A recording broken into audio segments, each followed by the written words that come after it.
Hey there, welcome back to another YouTube video. We are so happy to have you today. I'm Rachel. And I'm Jessica, and we are the Certified Occupational Therapy Assistants with Harkla. And today we're going to talk about how you can assess for sensory challenges in the classroom, plus give you 5 things you can add into your classroom to make it more sensory friendly. So we designed this video really for teachers, parents, homeschooling, really anyone who is looking to just make the classroom environment more inclusive, really identify, are these sensory challenges impacting my child's ability? Is it just kind of a one-time thing, or is it really something that we should look at and find that deeper issue here? And before we dive in, we do want to let you know that we do have a digital course called Improving Focus and Behavior in the Classroom that dives even deeper into the sensory challenges, really deep, that dives into the sensory challenges that can affect children in the classroom. And we help you understand the underlying reasons why, and then we give you a lot of different strategies to have in your toolbox to help your students, your children, if you're homeschooling. So we'll link all of the information for that digital course in the description below, but if you find this video helpful, you'll definitely find a lot of value from that course. So we just want to remind you really quickly that everyone has a sensory system. I know it's weird. It's very weird to think about, but everyone has a sensory system. Therefore, everyone really has sensory quirks. Me and my auditory system, me and certain clothing textures. Jessica has nothing. She's normal and integrated. No, I'm just kidding. She's got a couple things. Normal. Yeah, what is normal? But everyone has those opportunities for their sensory system to just get a little mixed up and those messages just not to fire quite where they need to be, causing some sensory challenges.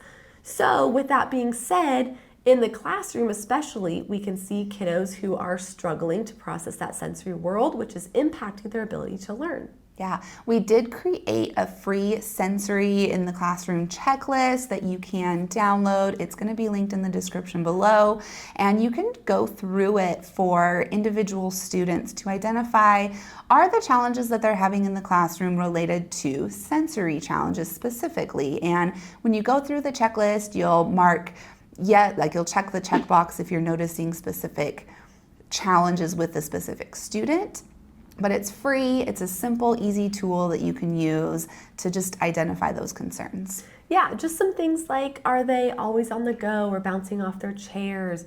Are they pushing too hard on their writing utensil? Are they covering their ears with the fire alarm going off? Are they really anxious about the fire alarm or loud noises going off?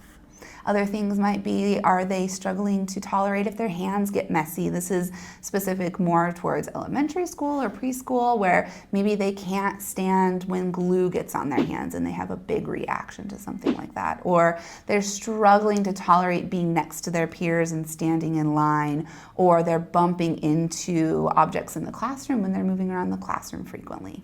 Maybe they're squinting or they're blinking really often while they're working, or maybe they are just struggling to get through their day with an appropriate arousal level. They're either too tired, too lethargic, they're too wild and too energetic. Yeah, so those are just some examples of what are on that free checklist, and that might be signs that a student is having specific sensory challenges in the classroom.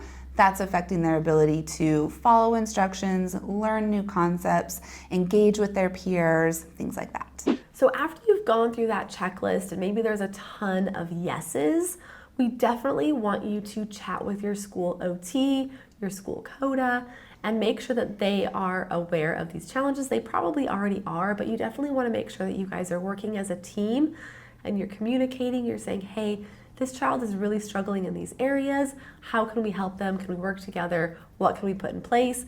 But again, remember that kids don't want to look different. So whenever we can make these strategies inclusive for the whole class, every child is going to benefit.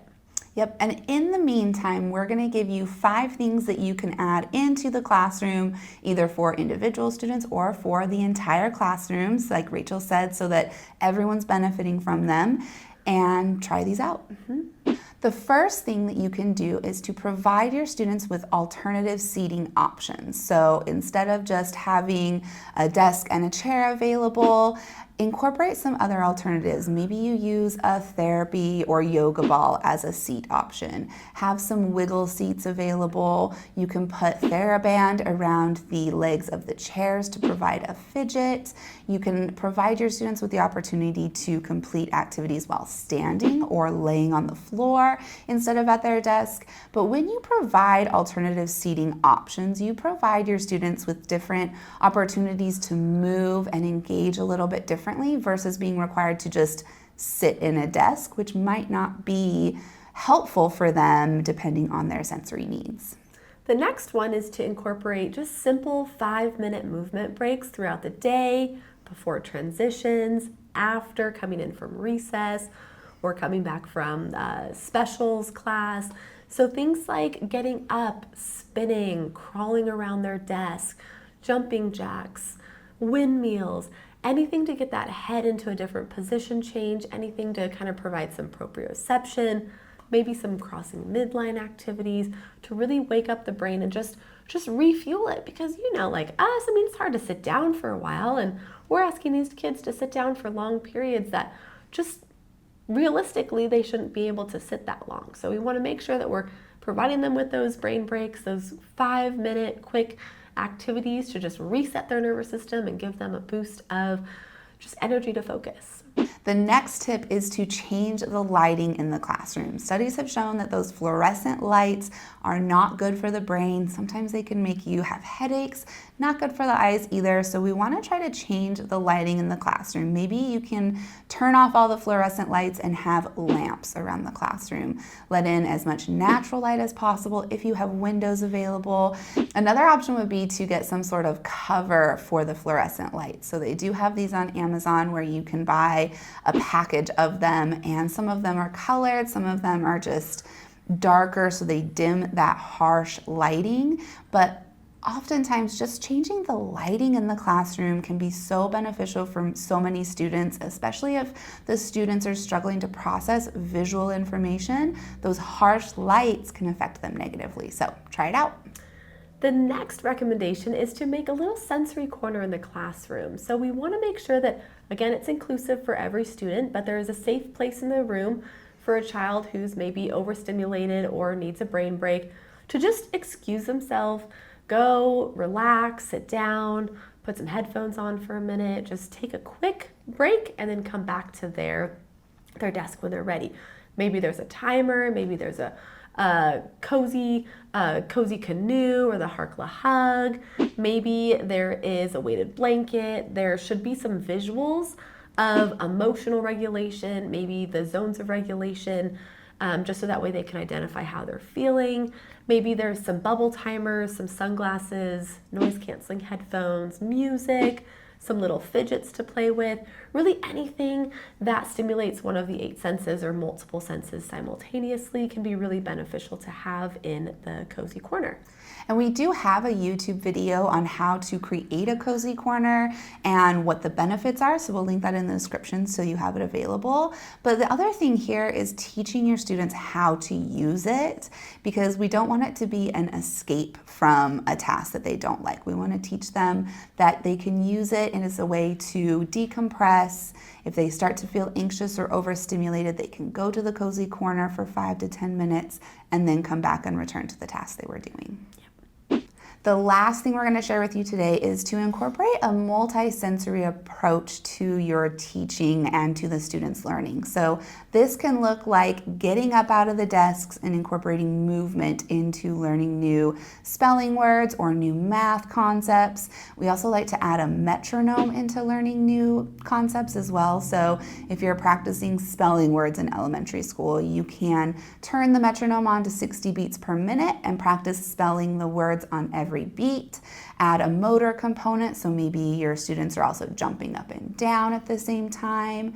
You can also do the same thing with math concepts, so learning new math problems and memorization activities. Add that metronome into it, add a movement component into it, maybe try jumping jacks or cross crawls at the same time as saying those new ideas out loud. Yeah, even just grabbing a racquetball and bouncing and catching and saying a math fact, spelling a word, just saying a poem, whatever it is that you're working on. Just simple multisensory activities really go a long way in helping these children recall the information and really just to solidify that they've actually retained that information as well. Plus, it can make it more fun and engaging as well. Instead of just listening to you as the teacher, just sitting in their desk and listening, they're up, they're moving, it's more engaging, it's more fun, it's interactive. And we do have a video on multisensory activities to give you some more ideas on how to use them, so we'll link that in the description. We hope that this video was helpful. We hope it gave you some new ideas, some new strategies, as well as that checklist that you can use. Take it, share it with your coworkers, share it with your admin, share our course with your admin as well. And if you have questions at all, don't hesitate to drop a comment below. Make sure that you're following us as well on Instagram. That's where we like to hang out. And you can find us at Harkla_family, as well as All Things Sensory podcast. Yep, and listen to the podcast, All Things Sensory. We're on all podcast platforms, and we have a ton of episodes on a lot of the things we talked about today. Yep. With that, we will plan on chatting with you next Tuesday.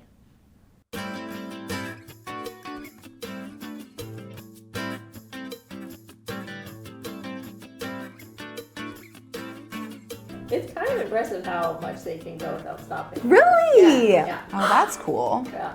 That's good. We've been doing it for a while. Oh, Hot minute.